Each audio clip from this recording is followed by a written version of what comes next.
चिंता सर्वव्यापक रोग है। अखिल विश्व चिंता रूपी आग में जल रहा है। किसी को धन कमाने की चिंता है, किसी को संतान न होने की चिंता है, तो कोई संतान के कारण चिंताओं से ग्रस्त है। किसी को कन्या के विवाह की चिंता है, तो कोई विधवा बहू की चिंता को लेकर दुखी है। व्यापारी व्यापार से, किसान खेती से और विद्यार्थी पढ़ाई से संबंधित चिंताओं से परेशान है।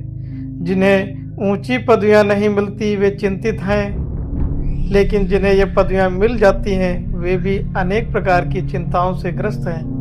बच्चा बूढ़ा, मर्द, अमीर गरीब, अनपढ़ विद्वान सब चिंता के शिकार हैं। इस चिंता रूपी टेंशन को हम कैसे दूर करें? मानव जीवन कांटेदार वृक्ष के पास उगे केले के पौधे के समान है।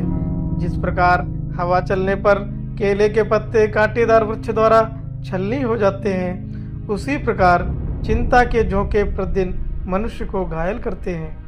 हम चिंता क्यों करते हैं?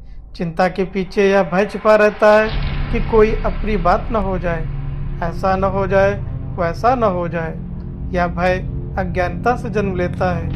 अगर मन को यह विश्वास हो जाए कि प्रभु द्वारा बनाए गए संसार में कभी कुछ गलत नहीं हो सकता, तब हम चिंता किस बात की कर सकते हैं? इसी प्रकार अगर मन में यह विश्वास हो जाए कि इस दुनिया में जो कुछ हो रहा है कर्म और फल के नियम के अनुसार हो रहा है, अन्यथा कभी कुछ भी नहीं हो सकता, तब भी हम निश्चिंत हो जाते हैं। चिंता हमारा कुछ बना या बिगाड़ नहीं सकती।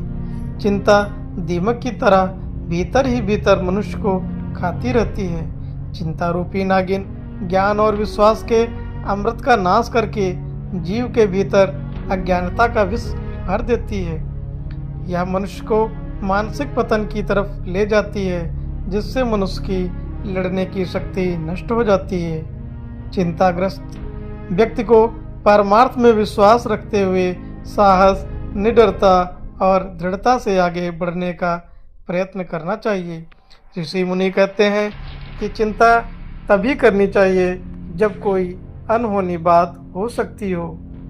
परिवर्तन विश्व का सनातन नियम है और यह संयोग और वियोग नियम के अनुसार चल रहा है।